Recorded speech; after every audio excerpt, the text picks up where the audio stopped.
A graça e a paz de nosso Senhor Jesus seja com cada irmão e que o Espírito Santo seja presente em nossos corações essa manhã, nos edificando e nos ajudando a entender a sua palavra. Hoje nós vamos proceder à lição da Escola Bíblica Dominical,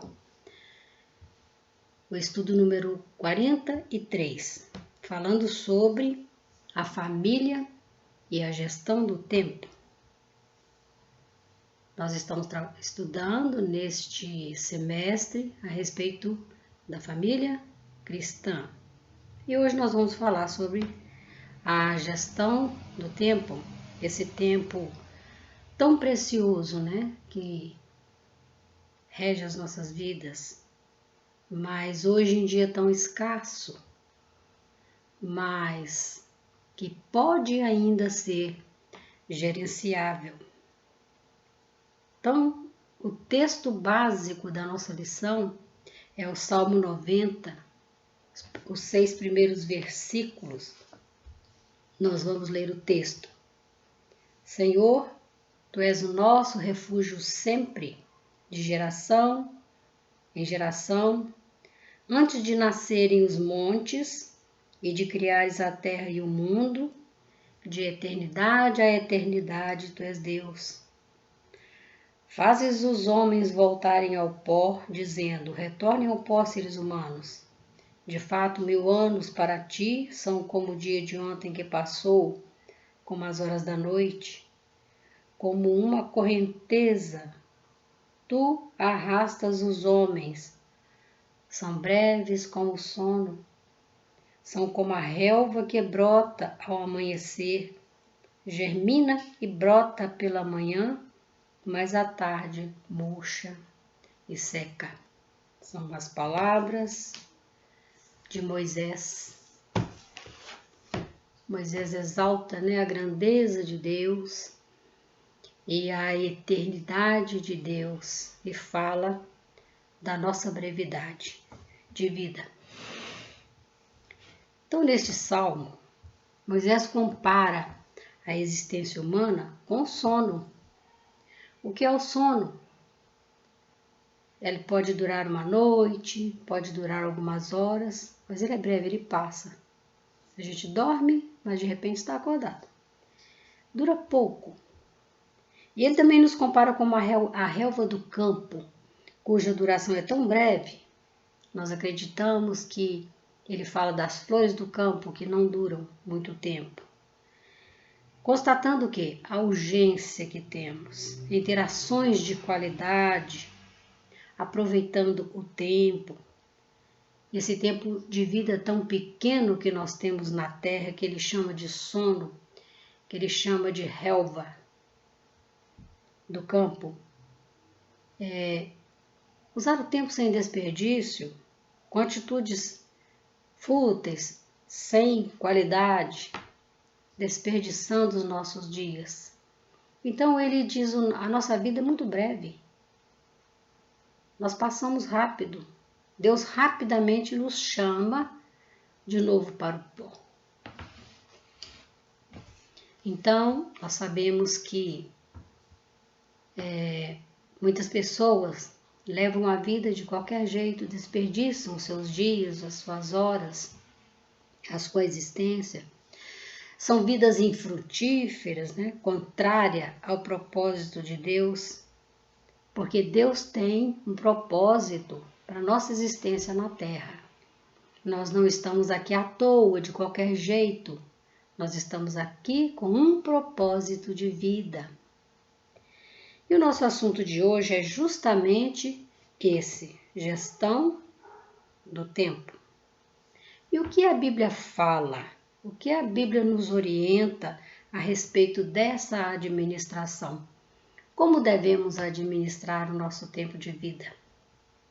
Então, nós encontramos vários textos bíblicos a respeito desse assunto, sobre vários aspectos da vida. No Salmo 90, Moisés declara no versículo 10 que a vida passa depressa e nós voamos. Isso, irmãos, é uma realidade. Quando a gente menos assusta, a vida já passou. Nós já chegamos na velhice e não fizemos aquilo que deveríamos fazer.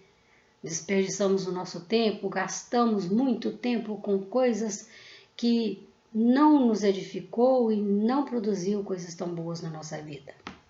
Por isso o apóstolo Paulo adverte lá na carta aos Efésios, capítulo 5, versículo 15 e 16, ele diz: Cuidado com a maneira como vocês vivem, não sejam insensatos, sejam sábios. Aproveite ao máximo cada oportunidade, porque os dias são maus. Nossos dias são rápidos e vão depender muito de como nós gerenciamos o seu tempo de duração na Terra. Tiago 4,14 nos lembra assim, como Moisés, ele nos lembra assim, da nossa brevidade de vida. Ele diz assim, vocês são como a neblina que aparece por um pouco de tempo e depois se dissipa. Então ele fala também da brevidade dos nossos dias. Eclesiastes 8:6, nós encontramos uma advertência muito instrutiva para a nossa vida. Diz assim o sábio, porquanto há uma hora certa e também uma maneira certa de agir para cada situação. Quando nós aprendemos a gerenciar de maneira correta o nosso tempo, nós vamos entender que há uma hora determinada, certa, e também há uma maneira certa da gente agir naquele momento, naquela situação. Então, quando nós violamos esse princípio da palavra e nós não valorizamos o ensinamento bíblico, teremos consequências desagradáveis, surgidas por aquilo que plantamos de maneira descuidada lá atrás. O fruto virá um fruto ruim, porque plantamos ruim, não aproveitamos o nosso tempo de maneira a produzir valores eternos. Na adolescência, na mocidade, né? Quantas ações impensadas nós tomamos às vezes. Umas por inexperiência, outras por insensatez, ou mesmo também por não dar ouvidos às instruções daqueles que já passaram por lá, que já viveram aquela situação e constataram que não vale a pena arriscar por aquele caminho. Às vezes nós não ouvimos, não damos ouvido quando somos jovens, quando somos adolescentes, porque é uma fase em que nós pensamos que sabemos tudo e que somos capazes. Então a instrução bíblica, ela é pesada, ela é medida. Por isso é que vale a pena buscar instrução bíblica em todas as áreas da nossa vida. O jovem, por causa da sua beleza, da sua força, né? E por causa das muitas oportunidades de crescer no âmbito profissional, social, financeiro, romântico, ele faz planos. O jovem é cheio de planos, emoldura sonhos de sucesso, né? De sucesso no futuro. E conta com as suas realizações. O jovem conta com as boas realizações daqueles sonhos, daqueles planos. Tudo é tão lindo, tudo é tão colorido, tudo é tão perfumado na mocidade.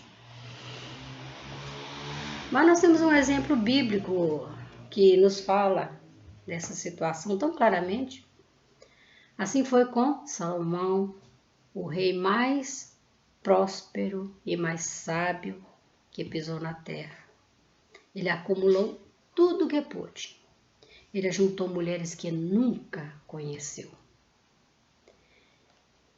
E lá em Eclesiastes, versículo 8, no capítulo 8, versículo 11, está escrito assim: por mais que o homem viva e desfrute sua vida toda, deve se lembrar dos dias de trevas, pois serão muitos. O que vem depois não fará sentido. Nós sabemos como terminou a vida de Salomão. Era um homem muito sábio, porque pediu a Deus sabedoria e Deus deu.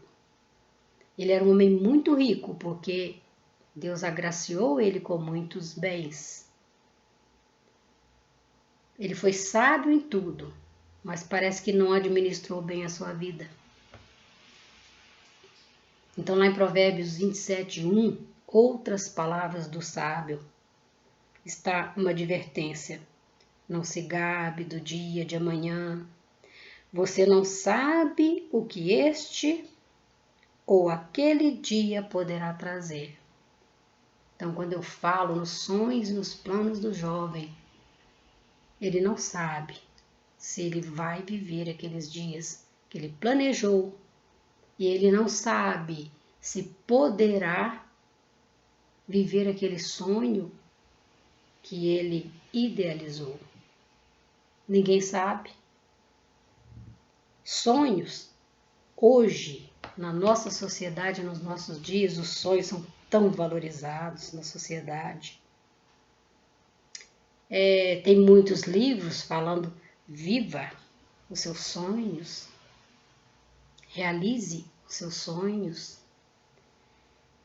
Os sonhos hoje são cantados em verso e prosa, e às vezes, irmãos, pregados em púlpitos, em sermões que enaltecem a capacidade humana de sonhar e produzir algo de bom.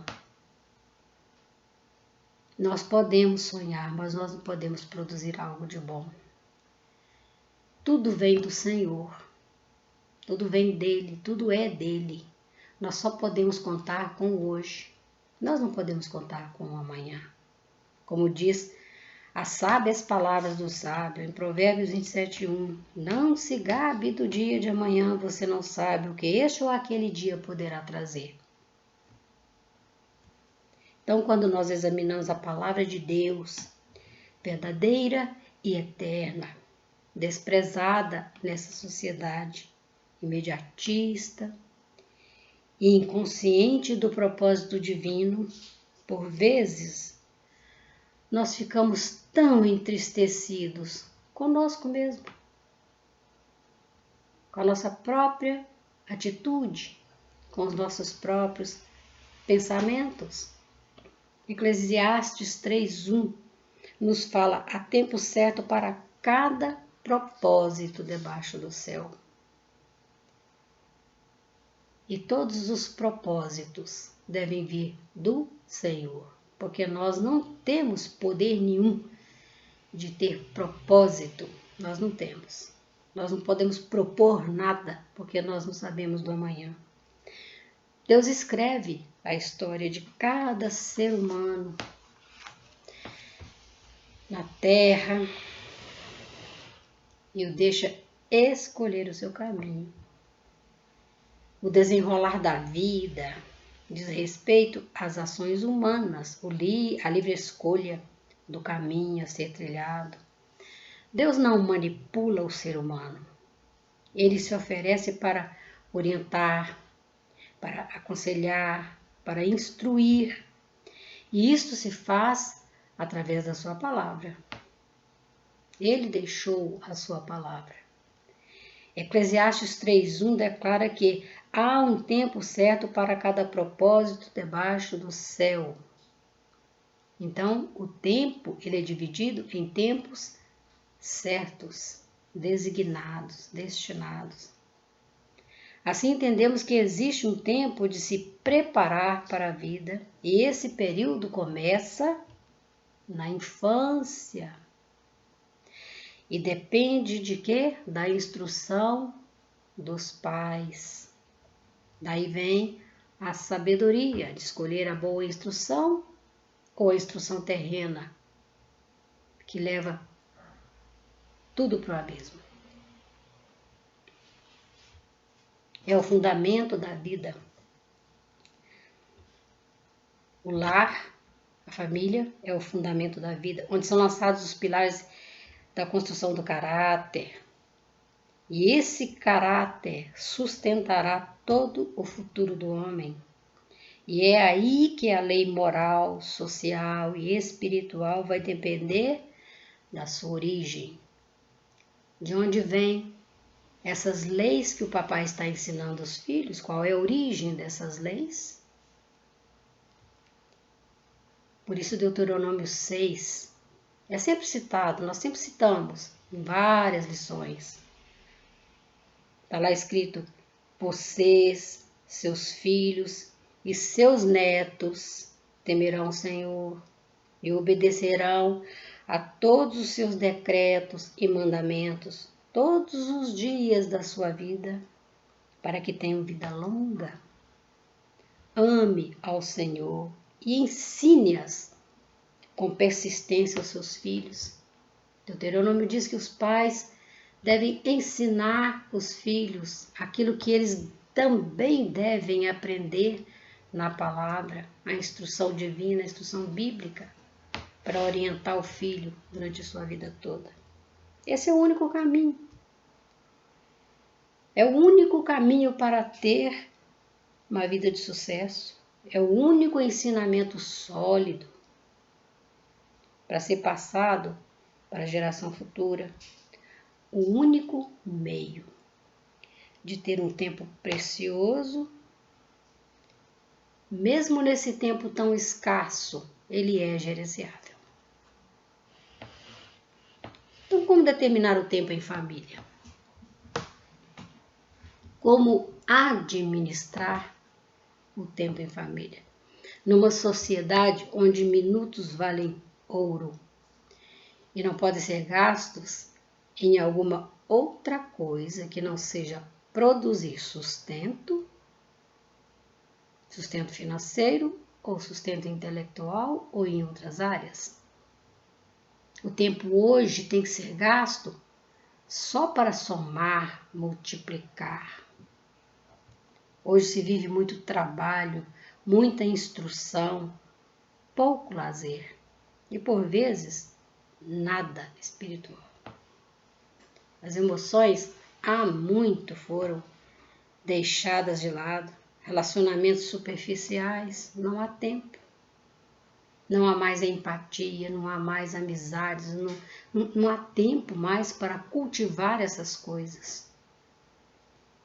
Sabemos muito bem da necessidade de uma família de viver relações de amizade, de amor, ter laços estreitos de conhecimento mútuo, sabendo quem é quem que mora dentro de casa.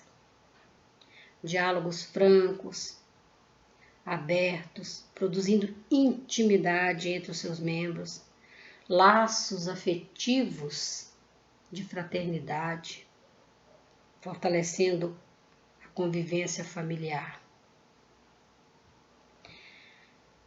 Irmãos, é assustador. Quando tomamos conhecimento de dados como de uma pesquisa feita pelos britânicos em 25 países, que aponta a situação de homens e mulheres em relação ao tempo disponível para dedicar à família. Cada homem, cada mulher, nessa pesquisa foi constatado que tem 36 minutos diários, que somados durante um ano dá 15 dias. É esse o tempo que a humanidade está tendo para se dedicar à família. O resto é trabalho. Esse foi o espaço que eles encontraram, disponíveis na agenda das pessoas. E sabemos que nem isso sobra na vida de muitas pessoas que são pais e que são mães. Nem esses 36 minutos talvez não estejam mais disponíveis. Esses que correm atrás do prejuízo, dia após dia, eles perdem o crescimento dos filhos.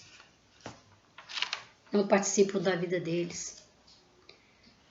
No período que é mais necessário da sua formação. Hoje, A família vive escassez de tempo. É no lar que a pessoa aprende a valorizar a própria existência, a construir relacionamentos profundos, a enxergar o outro como objeto de amor, como amigo, como companheiro. É no lar que se aprende essas coisas. Lá fora não. Lá fora é cada um por si. Ali no lar ele forma a sua identidade, aprende a se relacionar com o mundo lá fora de maneira adequada, respeitosa, o que é muito necessário e o que tem faltado hoje. Mas a rotina da família tornou-se hoje numa roda viva, que não para, não dá trégua, o tempo não dá trégua. Cobranças exaustivas, no trabalho, trânsito muito difícil, demorado, estressante, organização de vida, sempre necessária na área financeira, na área estudantil, na área emocional, tudo muito rápido, tempo dividido em frações, estresses, problemas e dificuldades. Essa é a nossa realidade hoje.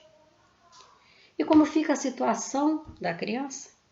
A sua formação precisa de experiências vividas dentro de casa. A família é a base de tudo.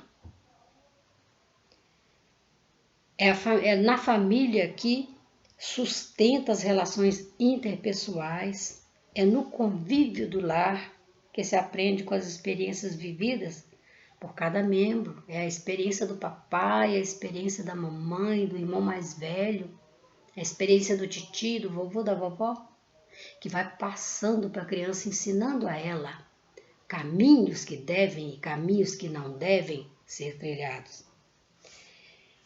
É na família que se forma a personalidade, o caráter de cada um que cresce ali dentro, orientado e protegido pelos pais.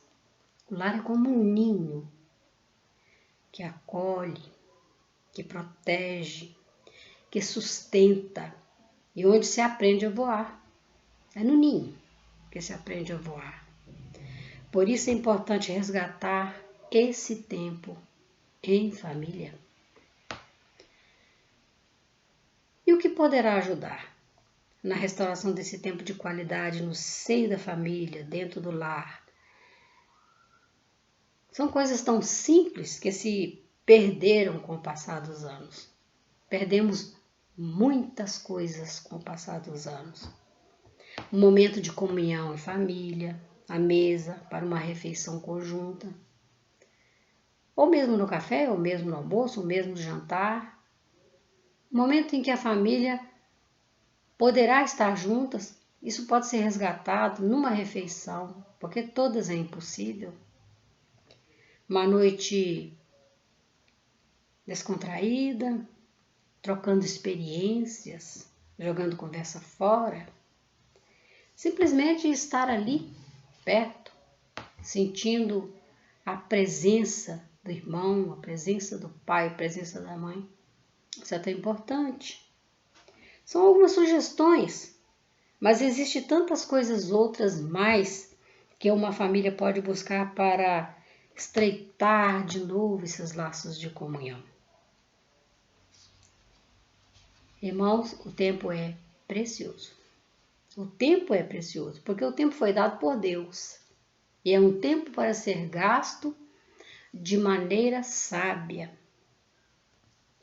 As famílias cristãs tinham por costume tirar um momento do dia, ou da tarde, ou da noite, quando todos já haviam terminado sua rotina diária, e se reuniam para fazer o chamado culto doméstico.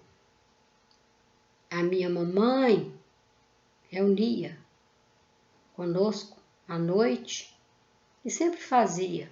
Ela lia a palavra, fazia uma devocional, às vezes a gente cantava até um hino e nós orávamos, Cada um orava por uma necessidade ou da família, ou do vizinho, ou de quem a gente conhecesse. A gente orava pela família e também intercedia pelo outro. Havia este momento na família. Quase todas as famílias tinham o seu culto doméstico. Fazia sua devocional diária em conjunto. Era um momento de comunhão com Deus. Leitura da palavra, meditação do texto, oração. Isto ajudava a família a crescer espiritualmente. Infelizmente, irmãos, essa prática não existe mais. Não há mais como reunir uma família todos os dias. Então, como nós vamos administrar o tempo? Como é que a família pode voltar a restaurar o seu tempo de qualidade, o seu tempo de comunhão, o seu tempo de convívio? Hoje, em alguns lares, os cristãos fazem a sua devocional, mesmo em momentos separados, por causa do horário de cada um. Cada um tem o seu horário de chegar em casa.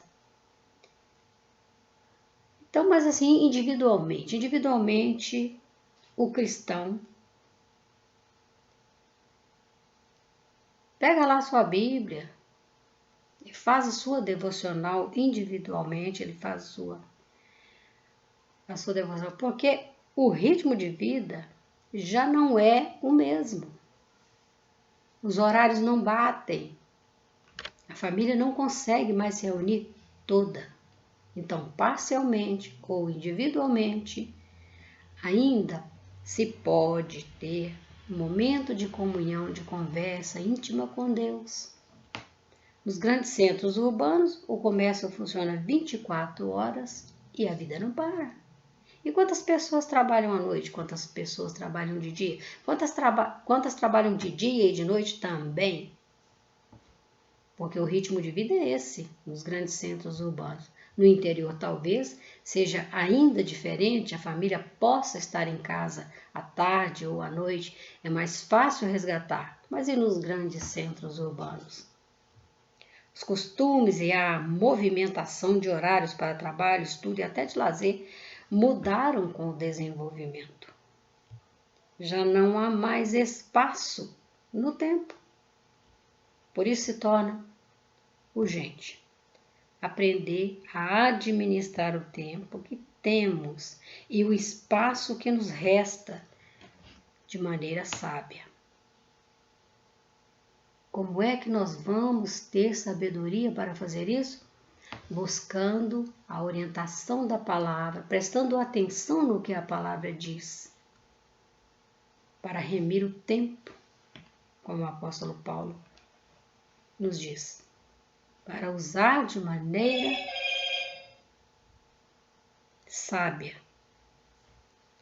Então, pela pesquisa, nós dispomos de 36 minutos diário e se soubermos usá-lo de maneira sábia, esse será o espaço de qualidade que podemos usar para nos edificar através da palavra, da oração, da comunhão íntima com Deus. Há um meio, irmãos, mas cada um tem que encontrar o seu meio. Não é fácil. A vida hoje é muito corrida. As pessoas andam atrás das suas necessidades, que são muitas hoje. Ir à igreja no domingo ou no culto semanal ajuda, sim, na comunhão com a família cristã na igreja, ajuda. Isso nos edifica, isso nos dá alegria, isso é tão bom. E nem isso estamos podendo fazer nesse tempo de pandemia. Mas o importante mesmo é o seu momento com Deus. É a sua conversa diária com Ele. Nós conversamos com Deus o dia inteiro, sabemos que a gente ora, conversa, entre uma coisa e outra a gente está orando, está conversando com Deus, está sempre falando com Ele. Mas é necessário tirar alguns minutos e dizer: Senhor, eis-me aqui. O que o Senhor quer dizer para mim neste momento? E é isso que nos faz crescer espiritualmente. Que Deus nos abençoe, irmãos. Que Deus nos dê sabedoria. Que Deus nos capacite a ter esse zelo, esse cuidado com a palavra, com a vida cristã nessa caminhada. Amém?